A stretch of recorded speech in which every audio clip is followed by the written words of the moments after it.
আসসালামু আলাইকুম, আমি doctor Zarin Tasnim Rahta, PhD resident colorectal surgery BMU তে। আজকে আপনাদের সবাইকে স্বাগত জানাচ্ছি আমাদের ওরিয়েন্টেশন প্রোগ্রামে। আমাদের সেপ্টেম্বর 2026-এর জন্য রেগুলার ব্যাচের ওরিয়েন্টেশন প্রোগ্রাম।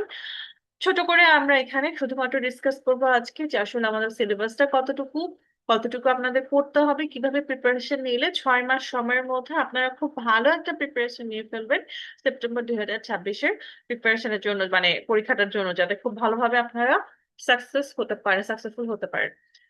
তার জন্য আম, আমি নিজে পরীক্ষা দিয়েছি হচ্ছে এপ্রিল 2025-এ।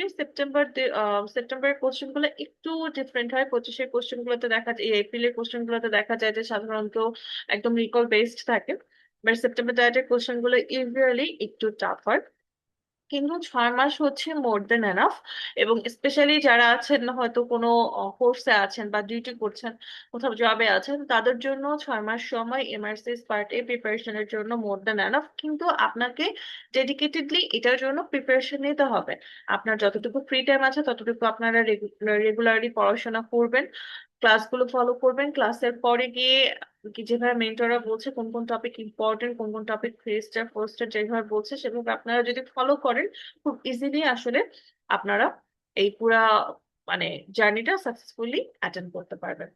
আপনাদের সাথে একটু ডিসকাস করি তাহলে। আমরা জানি আমরা আজকে যে ডিগ্রিটার জন্য আসছি সেটা হচ্ছে এমআরসিএস, যেটা আমাদের royal college of surgeon of ইংল্যান্ডের একটা ডিগ্রি। এবং ইংল্যান্ড, এডিনবার্গ, তারপরে হচ্ছে আয়ারল্যান্ডের থেকে 4টা কলেজের আন্ডার এবং গ্লাসগো 4টা কলেজের আন্ডারে এই ডিগ্রিটা দেওয়া হয়। 4টা কলেজেই হচ্ছে ডিগ্রিটার মান হচ্ছে সমমানের। আপনি যে কোনো একটা কলেজের আন্ডারে থেকে ডিগ্রিটা নিতে পারবেন। আপনার পুরা বিশ্বে এটা রেকগনিশন সেম। এটা করবেন কেন? কারণ আপনি যখন ইমার্সিভ ডিগ্রিটা আপনার নামের নিচে থাকবে, তার মানে হচ্ছে আমাদের এফসিপিএস এর ক্ষেত্রে, বাংলাদেশের ক্ষেত্রে আপনার এমআরসিএস প্লাস 2 বছরের যদি আপনার ট্রেনিং থাকে, আপনার মিড টার্ম দেওয়া লাগছে না, আপনি ডিরেক্ট আপনার হচ্ছে স্পেশালিটি ট্রেনিং এ চলে যেতে পারবেন। প্লাস হচ্ছে এমআরসিএস হচ্ছে বাইরের দেশে অনেক রিকগনাইজড, ইন্টারন্যাশনালি রিকগনাইজড একটা ডিগ্রি। বিশেষ করে মিডল ইস্টার্ন কান্ট্রিতে ইজিলি এমআরসিএস এর থ্রুতে জব পাওয়া যায়। এটা খুবই রিকগনাইজড একটা ডিগ্রি। এবং ইউকে তে আপনি এমআরসিএস এর থ্রুতে ঢুকতে পারবেন, এটা একটা বিরাট সুবিধা রয়েছে। এখন আসি কিভাবে, মানে এটার সিলেবাস সম্পর্কে, এমআরসিএস সম্পর্কে বলি। এমআরসিএস যেটা পার্ট এ পরীক্ষাটা দুইটা পেপারে ভাগ করা, পেপার 1 এবং হচ্ছে পেপার 2। তার মধ্যে পেপার 1 হচ্ছে বেসিক। বেসিক মানে anatomy, physiology, microbiology, pharmacology, pathology. এবং তার সাথে কিছু পরিমাণ ইমেজিং কিছু কোশ্চেন থাকে, মেডিকেল লিগাল কিছু পোর্শন থাকে। সবকিছু মিলে হচ্ছে পেপার 1। এবং পেপার 2 হচ্ছে আমাদের সার্জিক্যাল, মানে ক্লিনিক্যাল পোর্শন, সার্জারি রিলেটেড যে সকল ক্লিনিক্যাল আমাদের organ system related surgical problem গুলো রিলেটেড আমাদের কোশ্চেন থাকে পেপার 2 তে। পেপার 1-এ আমাদের থাকে টোটাল 180 মার্কস। আমাদের এই 180 মার্কস অ্যান্সার করার জন্য আমরা সময় পাবো 180 মিনিটস, মানে হচ্ছে 3 আওয়ার্স। 3 আওয়ার্স এর মধ্যে আমাদেরকে পেপার 1 অ্যান্সার করতে হবে। এই যে 180 মার্কের মধ্যে খেয়াল করেন, অ্যানাটমিতে হচ্ছে টোটাল 75 মার্কস থাকে, মানে 50%-এর মতো মার্কস থাকবে আপনার অ্যানাটমিতে। এটা থেকে আপনি বুঝতে পারছেন যে আসলে আপনাকে যখন আপনি প্রিপারেশন নেবেন, প্লাস আপনি যখন রিভাইজ করবেন, কোন টপিকের উপর বা কোন সাবজেক্টের উপর আপনাকে বেশি জোর দিতে হবে। যেহেতু সার্জারিতে আমাদের অ্যানাটমি খুবই ইম্পর্টেন্ট, যার কারণে আমাদের পেপার 1-এর মানে 50%-এর মতো মার্কস কিন্তু আমাদের অ্যানাটমি থেকে আসে। প্রতিটা অর্গান সিস্টেম থেকেই ওরা কোশ্চেন করে। এবং এখানে হচ্ছে অ্যাবডোমেনে একটু বেশি কোশ্চেন মনে হয়, হেড নেক থেকে বেশি কোশ্চেন মনে হয়। ওটা একটা অ্যাভারেজ সিলেবাস, কিন্তু কোনো কোনো ডায়েটে দেখা যায় ওরা হেড নেক থেকে বেশি কোশ্চেন করছে, বা কোনো কোনো ডায়েটে ওরা হচ্ছে লিম্স থেকে বেশি কোশ্চেন করছে। এটা একদম ফিক্স থাকে না, কিন্তু মোটামুটি মোরাললেস এই প্যাটার্নটা বা এতগুলো কোশ্চেন সাধারণত ওরা ফলো করে থাকে। অ্যানাটমির মধ্যে 75 মার্কস থাকবে। তারপরে হচ্ছে ফিজিওলজি, টোটাল 45 মার্কস থাকে ফিজিওলজি থেকে। এর মধ্যে আমাদের বডির যতগুলো সিস্টেম আছে সবগুলো থেকে কোশ্চেন আসে। এবং স্পেসিফিক যেমন আমাদের এফসিপিএস এর একটা ব্যাপার ছিল যে হচ্ছে আমাদের কার্ডিওভাস্কুলার সিস্টেম খুব ইম্পর্টেন্ট, বা হচ্ছে এন্ডোক্রাইন সিস্টেম খুব ইম্পর্টেন্ট, কোশ্চেন বেশি আসে। এমআরসিএস এর ক্ষেত্রে ওরকম কিছু না। এমআরসিএস এর ক্ষেত্রে সব সিস্টেম থেকেই মোটামুটি মোরালেস ফুল কোশ্চেন থাকে। এবং এই যে কোশ্চেন গুলো যেগুলো আসছে সবকিছু হচ্ছে সার্জারি রিলেটেড, ফিজিওলজিক্যাল প্রসেস সম্পর্কে কোশ্চেন আসবে। আপনার একদম মলিকুলার লেভেলে, আমরা যেমন হচ্ছে আমাদের দেশের এফসিপিএস বা রেসিডেন্সি এর জন্য প্রিপারেশন যখন নিতে যাই, আমরা একদম মলিকুলার লেভেলে, রিসেপ্টর লেভেল পর্যন্ত পড়াশোনা করি, বা অতদূর পর্যন্ত আমাদের লাগে, অনেক ডিটেলস পড়তে হয়। এই ক্ষেত্রে আসলে অত বেশি লাগে না। আমাদের হচ্ছে ফিজিওলজির ক্ষেত্রে যেটা প্রয়োজন সেটা হচ্ছে আমাদের surgery related, surgical disease related যে ফিজিওলজিক্যাল সিস্টেম গুলো ইনভলভ, সেগুলো শুধুমাত্র সেই সম্পর্কে আমাদের ধারণা রাখলেই এখানে ইজিলি খুব ভালো একটা মার্কস ক্যারি করা সম্ভব। এমনকি ফিজিওলজিতে হচ্ছে 45 এর মধ্যে 41 42 মার্কসও ক্যারি করা সম্ভব, যদি হচ্ছে একটু কনসেপ্টটা ক্লিয়ার রেখে ফিজিওলজিক্যাল সিস্টেম গুলো সম্পর্কে আমাদের একটা ভালো ধারণা থাকে। এরপরে আসে আমাদের প্যাথোলজি। প্যাথোলজি হচ্ছে একটা ভার্স সিস্টেম, এখান থেকে অনেক কিছু পড়তে হয়, কিন্তু টোটাল 37 কোশ্চেন থাকে এখানে।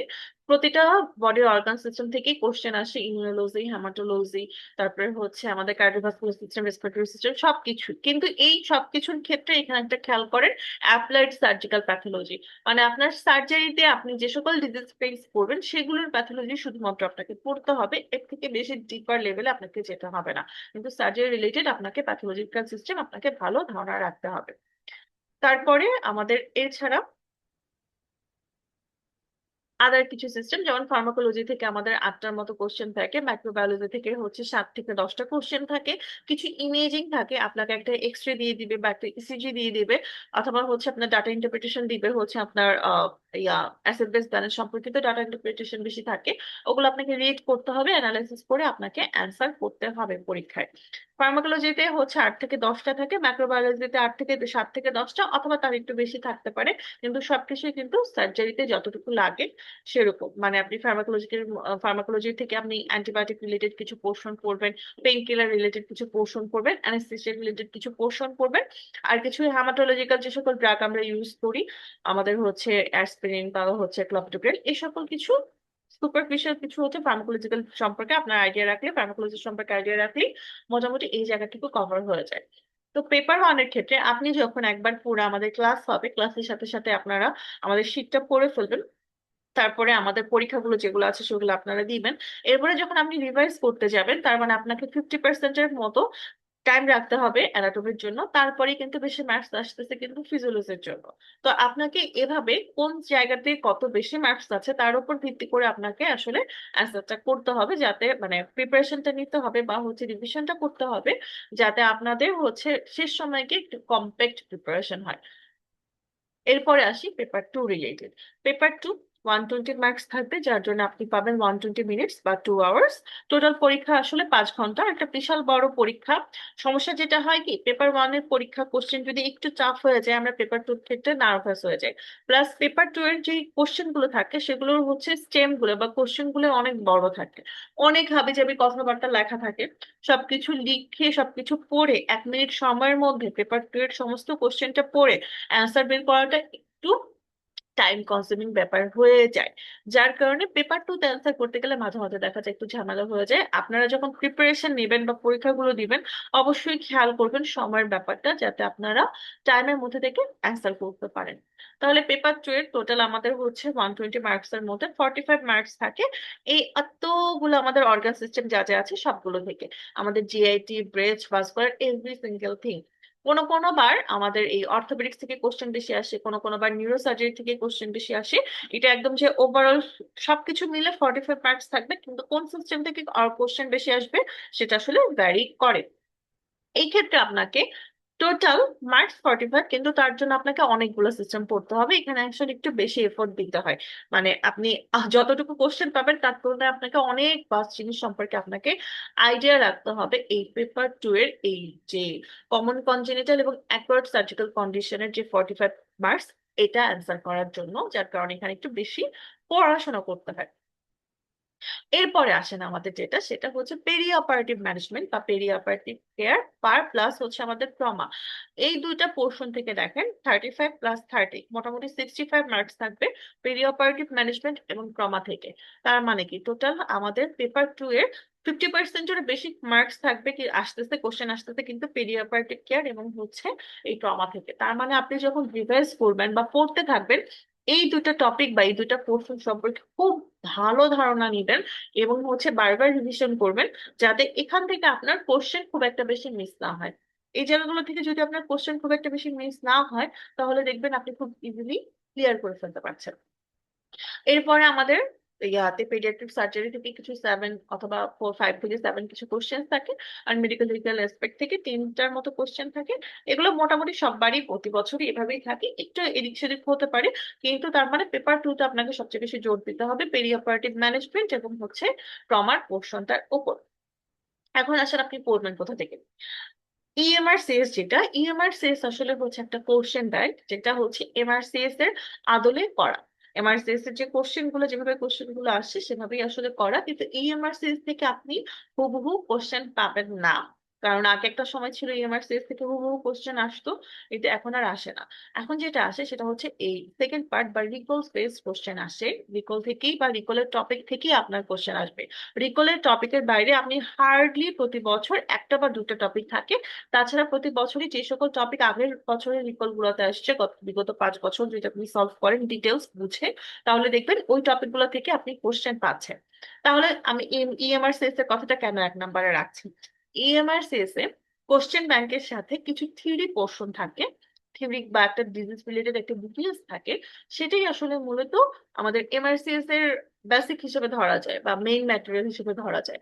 যার কারণে আসলে আপনি ইএমআরসিএস এর কোশ্চেন যখন সলভ করবেন সাথে থিওরি পোর্শনটা পড়ে ফেলবেন। ইএমআরসিএস আপনার একবার কোশ্চেন সলভ করে মোটামুটি হচ্ছে 2400-এর মতো কোশ্চেন থাকে, বা 2200 থেকে 2400-এর মতো কোশ্চেন থাকে।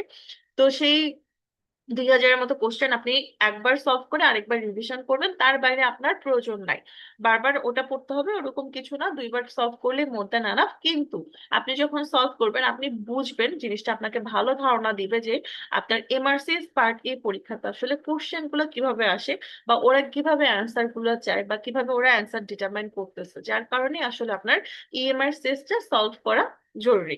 একবার বা 2বার পড়বেন, ব্যাস, তার থেকে বেশি লাগবে না। আপনাকে সবচেয়ে বেশি জোর দিতে হবে যে পোর্শনটা, সেটা হচ্ছে রিকলস।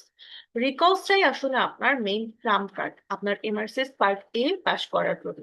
আপনাকে রিকলস পড়তে হবে, প্রতিটা রিকলস বারবার পড়তে হবে, প্রতিটা অপশন বুঝতে হবে, বারবার বারবার এই জিনিসগুলো সলভ করতে হবে, যাতে কোথাও কোনো ধরনের কোনো কনফিউশন না থাকে, এবং হচ্ছে আপনার সেই টপিকটা সম্পর্কে একটা ভালো আইডিয়া হয়ে যায়। এরপরে আমাদের 3 নাম্বার যে পয়েন্ট সেটা হচ্ছে ফাউজিয়া শিট। ফাউজিয়া শিট যেটা, সেটা আসলে হচ্ছে 2015 সালের দিকে মিশরে এমআরসিএস এর কোশ্চেনটা ফাঁস হয়ে গিয়েছিল। সেই ফাঁস হওয়া কোশ্চেনটা আসলে ফাউজিয়া শিট। এখান থেকেই দেখা গেছে প্রতি বছর প্রতিটা ডায়েটে 5টা থেকে 6টা কোশ্চেন হুবহু ফাউজিয়া শিট থেকে চলে আসে। প্লাস এখানে টপিক গুলো তো খুব ইম্পর্টেন্ট, সেখান থেকে তো কোশ্চেন আসতেই থাকে। যার কারণে ফাউজিয়া শিট গুলো আপনারা পড়বেন, পারেন না একদম হচ্ছে খুবই ভালো মতো ধারণা নিয়ে রাখবেন, আইডিয়া নিয়ে রাখবেন, মুখস্থ করে ফেলবেন অনেকখানি। এছাড়া আপনাকে কিছু বেসিক বুকস, যেমন আমাদের বেরিয়ান লাভ আছে, বা হচ্ছে এমআরসিএস এর জন্য কিছু রাফটেরি আছে পেপার 1 এর জন্য, আপনারা চাইলে ওগুলো হচ্ছে পড়তে পারেন এমআরসিএস এর জন্য। বেসিক ওটা পড়লে ভালো, না পড়লেও যে খুব বেশি অসুবিধা হবে ব্যাপারটা তা না, পড়লে আপনার ভালো আইডিয়া থাকবে। আর কিছু নাইস গাইডলাইন প্রতিটা ডিজিজের জন্য, ওদের কিছু কিছু সার্জিক্যাল কর্পোরেশনের জন্য ওরা নাইস গাইডলাইন ফলো করে। এই কিছু কিছু টপিকের ক্ষেত্রে আপনাকে নাইস গাইডলাইনটা জানতে হবে। এবং বেলিয়ান লাভ অবভিয়াসলি আমাদের সার্জনদের জন্য খুব ইম্পর্টেন্ট একটা বই, বেলিয়ান লাভ। যাদের একটু বেলিয়ান লাভের কিছু কিছু চ্যাপ্টার, যেমন হচ্ছে ট্রমা, বা হচ্ছে পেরি অপারেটিভ কেয়ার, তারপরে হচ্ছে নিউরোসার্জিক্যাল পোর্শন, এগুলো একটু ভালো যাদের পড়া আছে, বা ইউরোলজি, তাদের আসলে একটা অ্যাডভান্টেজ থাকে পেপার 2 এর কোশ্চেন সলভ করার জন্য, যাদের এই বেরিয়ান লাভের এই পোর্শন গুলো পড়া আছে। তাছাড়া যাদের পড়া নাই সমস্যা নাই, আপনারা পড়ার ফাঁকে ফাঁকে একটু বেরিয়ান লাভের টপিক গুলো, যেগুলো থেকে বারবার রিকলে কোশ্চেন আসছে, সেটা একটু দেখে নেবেন। তাহলে দেখবেন যে হচ্ছে আপনাদের একটা কম্প্যাক্ট প্রিপারেশন হবে। পাস্ট টেন্স যেটা, পাস্ট টেন্স হচ্ছে ইএমআরসিএস এর মতনই একটা কোশ্চেন ব্যাংক, যেটা হচ্ছে এই এখানেও মোটামুটি হচ্ছে 2000 বা 2500-এর মতো কোশ্চেন আছে। এটা যে আপনাকে ম্যান্ডেটরি সলভ করতেই হবে ব্যাপারটা সেটা না। পাস্ট টেন্স থেকে যদি আপনি সলভ করতে পারেন তাহলে ভালো। আপনি যত কোশ্চেন সলভ করবেন তত আপনার অল্প সময়ের মধ্যে কোশ্চেন সলভ করার অ্যাবিলিটিটা বাড়বে। তবে একদম যে এটা পড়তেই হবে, মাস সলভ করতে হবে ব্যাপারটা তা না। পাস্ট টেন্স থেকে আপনারা কিছু কিছু চ্যাপ্টার করতে পারেন, যেমন পেরি অপারেটিভ কেয়ারের কথা বললাম, অনেক কোশ্চেন আসে, পেরি অপারেটিভ কেয়ারটা আপনারা দেখতে পারেন। ট্রমা পোর্শনটা পার্সেস থেকে সলভ করতে পারেন। মানে তুমি কিছু কিছু জিনিস, মানে যেখান থেকে বেশি বেশি কোশ্চেন আসছে সেটা আপনারা সলভ করতে পারেন। কিন্তু পাস্টের সলভ করতে গিয়ে আপনি যে রিকলে সলভ টাইম কম দিবেন সেটা করা যাবে না। রিকলই হচ্ছে ট্রাম্প কার্ড, এবং রিকলিং আপনাকে জোর দিতে হবে। রিকলের জন্য আপনাকে এনাফ টাইম, মোটামুটি 2 থেকে 3 মাস সময় রেখে, এর বাইরে আপনি যা যতটুকু সলভ করতে পারেন, যতটুকু করতে পারেন, সেটা হচ্ছে আপনার এক্সট্রা অ্যাডভান্টেজ। এই হচ্ছে মোটামুটি আপনাদের আমাদের হচ্ছে এমআরসিএস রিলেটেড আপনি কিভাবে পড়বেন, কিভাবে প্রিপারেশন নেবেন, সেই সম্পর্কিত কথাবার্তাগুলো। আর এভাবে যদি আপনারা পড়তে পারেন বা এই স্টাডি ম্যাটেরিয়াল গুলো ফলো করতে পারেন এবং সলভ করতে পারেন, আমার কাছে মনে হয় যে আপনারা খুব ইজিলি অনেক ভালো একটা মার্কস এর সাথে করে এই এমআরসিএস টা আপনারা মানে কপি ইজিলি হচ্ছে মানে ক্লিয়ার করে ফেলতে পারবেন আর কি, জার্নিটা শেষ করে ফেলতে পারবেন।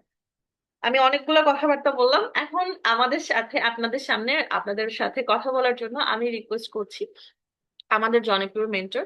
আমাদের সাথে আছেন হচ্ছে ডক্টর আবুল বাশার। আবুল বাশার আমারই কলিগ। সে হচ্ছে আমাদের এখন বর্তমানে বিসিএস জয়েন করে চলে গেছেন ঢাকা থেকে। আর বাশারকে রিকোয়েস্ট করছি ফেসবি রেসিডেন্ট কোলোরেক্টাল সার্জারি আমাদের যারা এখন সেপ্টেম্বর 2026 আমাদের সাথে জয়েন করছে তাদেরকে কিছু বলার জন্য। Thank you. আসসালামু আলাইকুম। আহ রাকাবু, শোনা যাচ্ছে আমাকে? জি, শোনা যাচ্ছে স্যার। জি। উপস্থিত প্রিয় ডক্টর বৃন্দ এবং আজকের প্রোগ্রামে অলরেডি রাকাব অনেক সুন্দরভাবে আমাদের সিলেবাস ডিসকাশন করেছেন, আমাদের কিভাবে পড়তে হবে, পেপার ওয়ানে কি কি টপিকস থাকে, পেপার টুতে কি কি টপিকস থাকে, সব ডিটেলস আলোচনা করেছেন অলরেডি। আসলে এটা একটা কমপ্লিট ধারণা। আমাদের এমআরসিএস এর প্রিপারেশনটা কিন্তু অনেক গোছানো বাংলাদেশের যে কোনো পরীক্ষার তুলনায়। যদি খেয়াল করেন, এফসিপিএস বা রেসিডেন্সির তুলনায় এমআরসিএস এর প্রত্যেকটা টপিকস গুছানো, স্ট্রাকচার। এটা যদি আপনি প্ল্যান করে পড়তে পারেন তাহলে অনেক বেশি ইজিয়ার হবে পাশ করা। কিন্তু আমাদের যে জিনিসটা একটু খেয়াল করতে হবে যে আমাদের এখন কোশ্চিন প্যাটার্ন গুলো যদি একটু দেখেন, আগে শুধুমাত্র রিকল পড়েই কিন্তু অনেকে ভালো করেছে বা পাশ করেছে, কিন্তু এখন কোশ্চিন প্যাটার্ন গুলো একটু চেঞ্জড, রিকল টপিকসই কিন্তু একটু ডিপ বা একটু আশেপাশে। সো আমাদের লেকচার শিট গুলো যদি একটু খেয়াল করেন, তাহলে খেয়াল করবেন যে এখানে আমরা কিন্তু বেসিকটুকু আলোচনা করেছি। এটার মূল উদ্দেশ্য হচ্ছে একটাই, যে বেসিক জিনিসগুলো যদি আমাদের জানা থাকে তাহলে প্রশ্নের প্যাটার্ন যেরকমই থাকুক ওই টপিকসের বাইরে কিন্তু কখনোই আসবে না। আমাদের যে ইএমআরসিএস আছে, যেটা একটা তাদেরই কোশ্চিন ব্যাংক, সেখানে মোটামুটি সব টপিকস, এই টপিকসের বাইরে প্রশ্ন আসবে না, কিন্তু ওখান থেকে হুবহু প্রশ্ন আবার কমন পাবেন না, রিকল থেকে যতটা পাবেন। সো এখানে আমাদেরকে শুধু খেয়াল করতে হবে যে প্রত্যেকটা টপিকস আমরা একদম কনসেপশন ক্লিয়ার করে পড়বো। আমাদের কি হয় যে আমরা যারা এমআরসিএস এর প্রিপারেশন নিই, হয় কোনো ট্রেনিং এ আছি বা রেসিডেন্সি কোর্সে আছি বা কোনো জবে আছি, তখন কি হয় আমরা যখন প্রিপারেশনটা শুরু করি কিছুদিন পরে দেখা যায় যে আমাদের আর সময় বের হচ্ছে না, বা আমরা পরে ক্লাস করব, পরে ক্লাস করব, অনলাইনে রেকর্ড করে নিব, এরকম একটা টেন্ডেন্সি থাকে। ফলে কি হয়, সমস্যাগুলো, যে এই টেন্ডেন্সি থাকলে আপনার ক্লাসগুলো একটু একটু করে জমে যাবে। ফলে আপনি একটা ব্যস্ততার মাঝে আর এই প্রিপারেশনটা কখনোই কমপ্লিট হবে না। কিন্তু একটা খেয়াল করবেন, আমরা জানি প্রায় সব সব সার্জনেরই বলা যায়, সব স্যাররাও এখন আমাদেরকে পরামর্শ দেয় অবশ্যই এমআরসিএস করে ফেলো। কিন্তু কি হয়, যখন আপনি রেগুলার ক্লাস করবেন না, পড়াটা রেগুলার করে ফেলবেন না, জমে যাবে, তখন আর আপনার সময় বের হবে না। পরবর্তীতে তখন আপনার এই পড়াগুলো পড়তে অনেক বেশি সময় লেগে যাবে। ফলে আপনার আগ্রহ থাকবে, হয়তো টাকা পয়সাও থাকবে সেই সময়ে, কিন্তু নতুন করে কিন্তু পরীক্ষা দেওয়াটা অনেক ক্ষেত্রে আপনার জন্য কঠিন হয়ে যাবে। সো এই বিষয়টা একটু খেয়াল করবেন, আমাদের ক্লাসটা রেগুলার করার চেষ্টা করবেন। ক্লাসের পরে লেকচার শিটটা পড়বেন। পড়ার পরে ইএমআরসিএস এর কিছু প্রশ্ন আমাদের লেকচার শিটেই দেওয়া আছে, এক্সট্রা ভাবে ওই প্রশ্নগুলো আরেকটু দেখে নিব আমরা, কারণ ইএমআরসিএস পরবর্তীতে সময় আমরা বেশি পড়তে পারবো না, রিকল গুলোই পরবর্তীতে বেশি পড়বো। এই বিষয়গুলো খেয়াল করলে দেখবেন যে আপনার পড়াটা রেগুলারিটির মধ্যে চলে আসবে। আমাদের একটা রিকল ডিসকাশন গ্রুপ আছে, যখন যেই প্রশ্নের সমস্যা হবে সেখানে করবেন, সেখানে অন্যান্য ডক্টররা, সেখানে মেন্টররা থাকবে। সাথে সাথে আপনার কনফিউশনটা ক্লিয়ার করে নেবেন। কিন্তু একটু খেয়াল করতে হবে, আপনি যখন লেকচার ক্লাসগুলো করবেন এবং পরীক্ষাগুলো দিবেন, পরীক্ষাগুলো অবশ্যই দেওয়ার চেষ্টা করবেন। পরীক্ষাগুলো দিবেন, তখন দেখবেন যে আপনি হয়তো থোরাক্স থেকে পড়ছেন, কিন্তু পুরোটা থোরাক্স থেকে আসে নাই, একটু হয়তো সার্জারি রিলেটেডও আসছে, যে থোরাসিক সার্জারির অংশ থেকেও কিছু কিছু আসছে। সো তখন কনফিউজ হওয়ার কিছু নাই, পুরো সিলেবাসটা যখন একেবারে শেষ হয়ে যাবে তখন আপনার একটা কমপ্লিট ধারণা হবে। কারণ আমরা জানি যে তাদের প্রশ্নগুলো একেবারে বেসিক থেকে আসে না, ইন্টার রিলেশন আসে, অর্থাৎ অ্যানাটমির সাথে একটু ফিজিওলজি রিলেশন, একটু সার্জারি রিলেশন, এরকম করে রিলেশন করে আসে। ওরকম করে যদি আপনি পড়েন তাহলে আপনার প্রিপারেশনটা কমপ্লিট হবে। আমাদের মেন্টর বৃন্দ আছে দক্ষ, আমাদের সবসময় সহযোগিতা করার জন্য আমাদের ডক্টর শাহাদাত ভাই আছে, ডক্টর রাকা আপু আছে, ডক্টর নিবার নাহিদা আপু আছে। সো সবাই মিলে আপনাদের যখন যে কনফিউশন হবে আমি আছি, যখন যা কনফিউশন হবে আমাদেরকে জানাবেন, আমরা সেটা সমাধান করার চেষ্টা করব। কিন্তু আপনাদের কাছে একটাই অনুরোধ, রেগুলার ক্লাস করবেন, ক্লাসের পড়াটা পরবর্তী দু একদিনে করে ফেলবেন, প্রশ্নগুলো ইএমআর শেষ থেকে সলভ করবেন, করার পরে পরীক্ষাটা দিবেন। কনফিউশন যেগুলো থাকবে গ্রুপে ডিসকাশন করবেন, সাথে সাথে কনফিউশনগুলো মিটাই নেবেন। কিছু কিছু জিনিস একটু আনকমন মনে হবে, সেটা পরবর্তীতে যখন আপনার সব ক্লাস শেষ হয়ে যাবে, রিকলগুলো আমরা পড়ানো শুরু করব ডিটেলস ভাবে, তখন আপনার এই কনফিউশনগুলো মিটে যাবে। এগুলো নিয়ে হতাশার কিছু নেই। এটাই হচ্ছে আমাদের মেন্টরের পক্ষ থেকে পরামর্শ। আমাদের সাথে ডক্টর নিপা নাহিদা আপু আছে সবার উদ্দেশ্যে আরো কিছু কথা বলার জন্য এবং নির্দেশনা দেওয়ার জন্য আমাদের phase B resident plastic surgery doctor Nipa Nahida আপুকে অনুরোধ করছি। ধন্যবাদ ডক্টর বাশার। কেমন আছো বাশার? উপজেলার দিন কেমন যাচ্ছে? হ্যাঁ আপু, শোনা যাচ্ছে আপনাকে। আশা করি ভালো যাচ্ছে। যাই হোক, যারা আজকে আমাদের সাথে আছেন, আমাদের পার্টিসিপেন্ট যারা আছেন আজকের প্রোগ্রামে, সবাইকে স্বাগত জানাচ্ছি। আমাদের মোটামুটি বাশার এবং ডক্টর রাকা আপু, আমাদের ডক্টর বাশার, ডক্টর রাকা আপু আপুরা অনেক এক্সপ্লেইন করেছেন। রাকা আপু আপনাদের আমাদের যে এক্সাম স্ট্রাকচারটা এক্সপ্লেইন করে দিয়েছেন আপনাদেরকে খুব সুন্দর করে। তারপর হচ্ছে ম্যাটেরিয়ালস কি কি লাগবে সেটাও বলেছে। তো আপনারা যারা এমআরসিএস আমাদের পার্ট এ ব্যাচে ভর্তি হয়েছেন, যারা এখানে আছেন, সবাই এখানে ভর্তি আছেন। তো আপনাদের ক্ষেত্রে আপনারা হচ্ছে আপনাদের আপু অনেকগুলো ম্যাটেরিয়ালস এর কথা বলেছে, একই সাথে আপনারা কিন্তু ভর্তির সাথে কিন্তু পাচ্ছেন আমাদের শীট। ঠিক আছে? তো আপু যে শীটের আমরা যে আমাদের যে শীটগুলো আছে, এই শীটগুলো হচ্ছে আপু যতগুলো ম্যাটেরিয়ালস এর কথা বলেছে, combination of all of this. ঠিক আছে? যদি আমি আমাদের বেসিক শীটের কথা বলি, ঠিক আছে, বেসিক শীট যেটা আছে, বেসিক শীটে আপনি প্রথমে বেসিক পোর্শনটুকু পাবেন। বেসিক পোর্শনের পরে একটা কনসেপ্ট ক্লিয়ারিং একটা পোর্শন পাবেন, যেটা আপনাদেরকে আমরা পড়াবো। এরপর হচ্ছে যেটা থাকবে, কিছু প্র্যাকটিস কোশ্চেন থাকবে। সেই প্র্যাকটিস কোশ্চেনটা আমরা আপনাদেরকে ক্লাসে করাবো।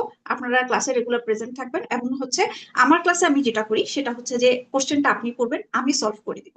তাহলে যেটা হবে, আপনার ক্লিয়ার, আপনি একটু আগে যেই বেসিক প্রশ্নটুকু বললেন সেটার যে কেমন কোশ্চেন হবে এবং আপনি কিভাবে অ্যান্সার করবেন সেটাও আপনি জেনে নেবেন আপনার ক্লাসে। ঠিক আছে? তারপর হচ্ছে একদম শীটের শেষে আমরা গিয়ে পাবো কিছু রিকলস গুলা কি, এই যে প্রিভিয়াসলি যে কোশ্চেন গুলো আসছে সেগুলা, সেগুলো কি করবেন, সেগুলো আপনারা নিজেরা সলভ করবেন। কিছু কিছু যেগুলো কঠিন, যেগুলা একটু অ্যান্সার নিয়ে যেগুলো কনফিউশন আছে, সেগুলো আমরা সলভ করে দিব। বাকি প্রশ্নটুকু আপনারা নিজেরা করবেন। নিজেরা করার পরে যেখানে যেখানে আপনাদের প্রবলেম থাকবে, সেটা হচ্ছে আপনারা যেটা করবেন সেটা হচ্ছে আপনাদের যে গ্রুপ আছে, আমাদের কিছু স্পেসিফিক কিছু গ্রুপ আছে, আমাদের রিকল গ্রুপ আছে। এরপর হচ্ছে আপনারা যে ব্যাচে ভর্তি হবেন সেই ব্যাচের জন্য স্পেসিফিক কিছু গ্রুপ আছে, সেই গ্রুপগুলোতে আপনারা কোশ্চেন গুলো দিবেন। যাদের কনফিউশন থাকবে সেগুলো সলভ আমরা করে দিব। ঠিক আছে? এখন কথা হচ্ছে যে আপনি কিভাবে প্রিপারেশন নেবেন।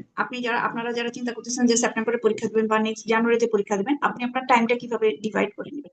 তো এখন আপনি যদি প্র্যাকটিসিং হন, আপনি যদি ট্রেইনি হন, অথবা হচ্ছে আপনি যদি রেসিডেন্ট হন, হ্যাঁ, অথবা আপনি একটু বিজি জব, ঠিক আছে, সেক্ষেত্রে আমি বলবো যে আপনি আপনার সময়টাকে ভাগ করে নেবেন, যে আপনি কোন সময়টাতে পড়বেন।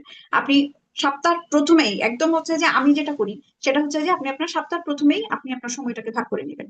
ঠিক আছে? যে আপনি আপনার প্রত্যেকটা দিন, আপনাকে প্রতিদিন পড়তে হবে, প্র্যাকটিস প্রতিদিনই আপনাকে রাখতে হবে। ঠিক আছে? তাহলে প্রতিদিন আপনি মিনিমাম 2 থেকে 3 ঘন্টা, সেটা আপনি আপনার সুইটেবল টাইমে আপনি সেটা ফিক্স করে নেবেন যে আপনি কখন পড়বেন। আর আপনারা যারা রেগুলার ব্যাচে ভর্তি হয়েছেন, আপনাদের যেটা থাকবে সেটা হচ্ছে সপ্তাহে 2টা ক্লাস থাকবে। তো সপ্তাহে 2টা ক্লাস, একটা শনিবার দিন, একটা শুক্রবার দিন, একটা মঙ্গলবার দিন। এরপর হচ্ছে আপনি শুক্রবার দিন একটা ক্লাস করবেন, মঙ্গলবার দিন সেটা হচ্ছে আপনার অ্যাজ ইউজুয়াল, যেটা জেনিসিসে হয়, জেনিসিসে অন্যান্য ব্যাচ আপনারা যারা রেসিডেন্সি বা এফসিপিএস এ ক্লাস করেছেন, শুক্রবার আপনারা যে ক্লাসটা করবেন, মঙ্গলবার দিন গিয়ে সেটা হচ্ছে ক্লাস টেস্ট দিবেন। ক্লাস টেস্টের পরে আপনাদের একটা সলভ ক্লাস হবে। ঠিক আছে? তাহলে আপনাদের হাতে কয়দিন আছে? শুক্রবার দিন আপনি ক্লাস করবেন, ক্লাস করে আপনি টায়ার্ড থাকবেন, সেদিন আপনি পারবেন না পড়তে। তারপর আপনি চেষ্টা করবেন যে শুক্রবার দিন আপনার ক্লাস শেষ করার পরে আপনি রাতে ঘুমানোর আগে আপনার শিটটা একটু একটু উল্টায় পাল্টায় রাখার চেষ্টা করবেন, একটু দেখার চেষ্টা করবেন, ক্লাস আপনি শেষ করবেন। শনি রবি সোম আপনার হাতে 3 দিন সময় আছে। ঠিক আছে? এই 3 দিন সময়ের মধ্যে আপনি শনি এবং রবি, এই 2 দিনের মধ্যে আপনি ক্লিয়ারলি পুরাটা শেষ করবেন, একদম ক্লিয়ার কনসেপ্ট নিয়ে সময় নিয়ে আপনি পড়বেন।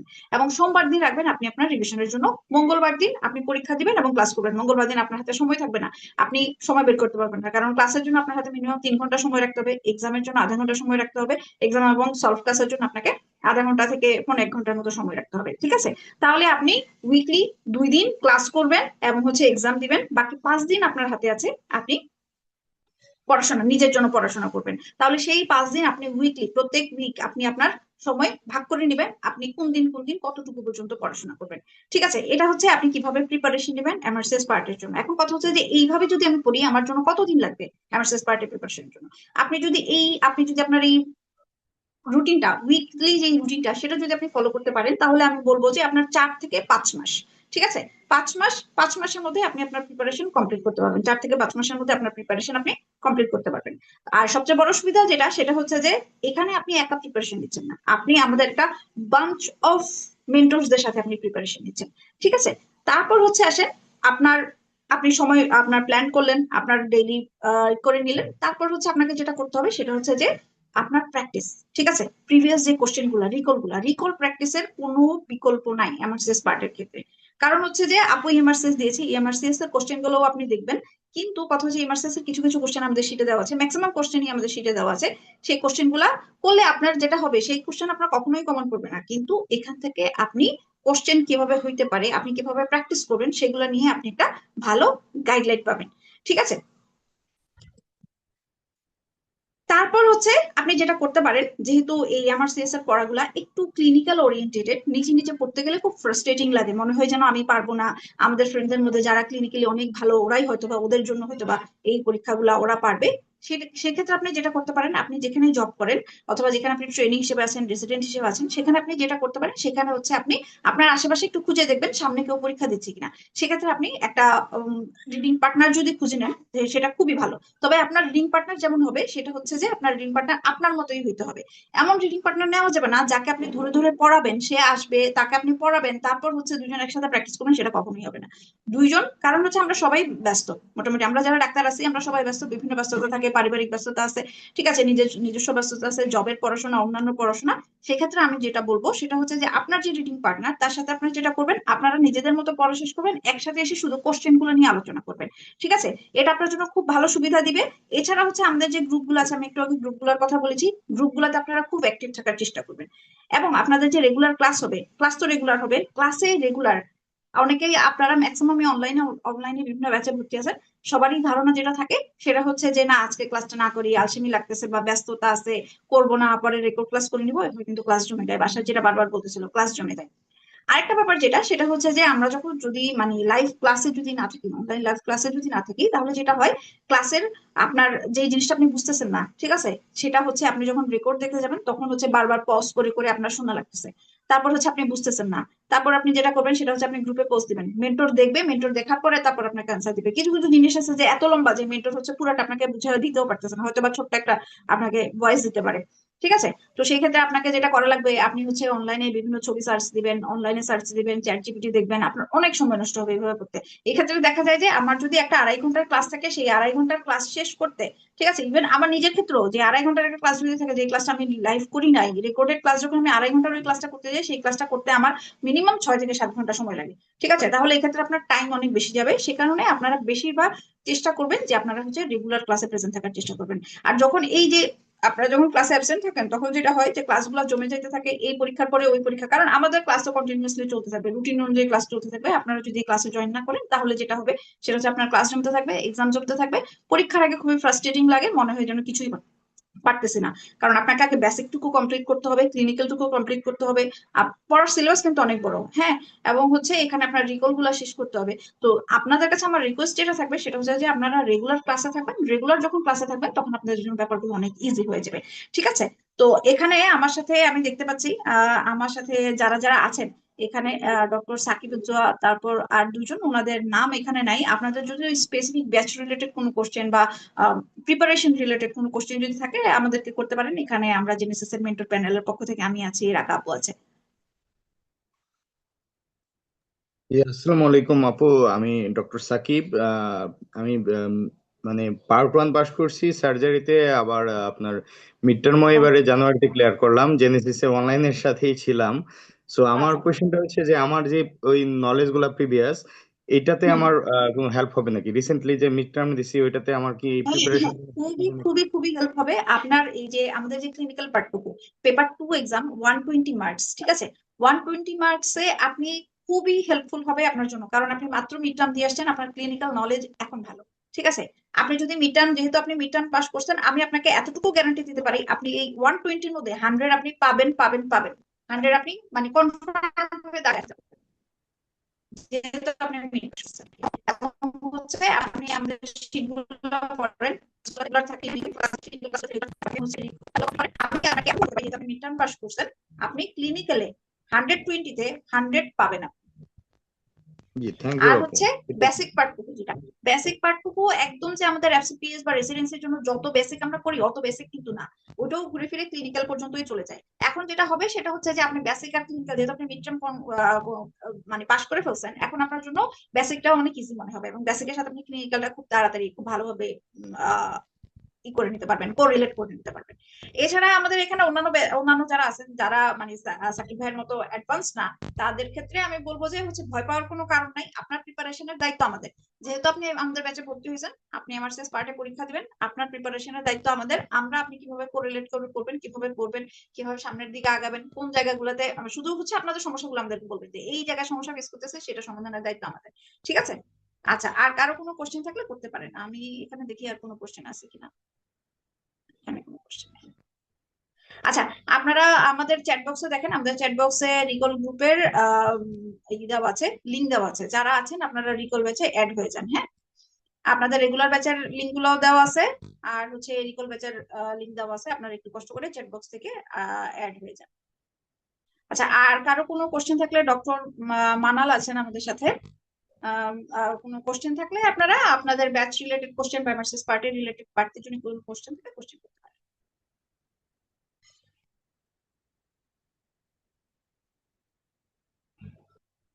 আচ্ছা, ডক্টর রাকা আপু, আপু এখানেই আমি শেষ করছি তাহলে। আশা করি আর তেমন কোনো কোশ্চেন নাই। অবশ্য রাকা আপু বাসার এত সুন্দর করে এক্সপ্লেইন করেছে, আমার কাছে মনে হয় না আর তেমন কিছু এক্সপ্লেইন করার কিছু আছে। ডক্টর রাকা আপু, আপু আছেন? হ্যাঁ হ্যাঁ আপু আছি। Yes. থ্যাংক ইউ নাহিদা আপু, অনেক সুন্দরভাবে আসলে সবার প্রশ্নের অ্যান্সারও দিয়েছেন এবং খুব সুন্দরভাবে এক্সপ্লেন করেছেন যে টাইমলাইন হিসেবে কে কখন কতটুকু সময়ের মধ্যে আসলে প্রিপারেশন নিতে পারবে বা কিভাবে প্রিপারেশন নিবেন। এবং আপু যেভাবে বলেছেন বা যেভাবে আপনারা ফলো করবেন, আপু যেভাবে একটা রিডিং পার্টনারের কথা বলেছেন বা আপনার টাইম ডিস্ট্রিবিউশনটা যেভাবে বলেছেন, এভাবেই যদি আপনারা ফলো করেন, আপনারা এমআরসিএস পার্টিতে আটকাবেন না। এটা আমার দৃঢ় বিশ্বাস। আপনারা রেগুলার ক্লাসগুলো অ্যাটেন্ড করবেন, এটা আসলে খুবই জরুরি। ক্লাসগুলো রেগুলার অ্যাটেন্ড করবেন, চেষ্টা করবেন হচ্ছে লাইভ ক্লাসগুলো অ্যাটেন্ড করতে, তাহলে সুবিধা হয়। কারণ আপনার বুঝতে সুবিধা হয়, কোথাও কোনো কনফিউশন থাকলে সেটা আপনারা মানে ক্লিয়ার করে নিতে পারবেন। আর আজকে আমাদের সেশনটা তাহলে এই পর্যন্ত, যেহেতু তারপর কোনো কোশ্চেন নেই, এরপরও যদি কোনো কোশ্চেন থাকে আপনারা আপনাদের ব্যাচের গ্রুপটাতে আমাদেরকে কোশ্চেন করতে পারবেন, অথবা রিকল গ্রুপটাতে, যেটার কথা আপু বলেছেন। রিকল গ্রুপটাতে কন্টিনিউয়াসলি ডিসকাশন চলতে থাকে বিভিন্ন ধরনের কনফিউজিং রিকল নিয়ে, এবং হচ্ছে যারা পরীক্ষার্থী এক্সামিনি যারা আছেন, তারা একজন একজন নিজেরাই হচ্ছে ব্যাপারগুলো নিয়ে খুব বেশি ডিসকাশন করে। তো আমি বলবো, আপু যেটা বলেছেন, আপনারা রিকল গ্রুপটাতে খুবই অ্যাক্টিভ থাকবেন, রিকল গুলো দেখবেন কারা কি কোশ্চেন করছে এবং কিভাবে এক্সপ্লেনেশন দিচ্ছে বা কিভাবে অ্যান্সার করছে। আশা করি আপনাদের মানে জার্নিটা খুবই স্মুথ হবে। থ্যাংক ইউ সো মাচ সবাইকে। আর কোনো কোশ্চেন থাকলে আমাদের গ্রুপগুলোতে জানাবেন। আসসালামু আলাইকুম।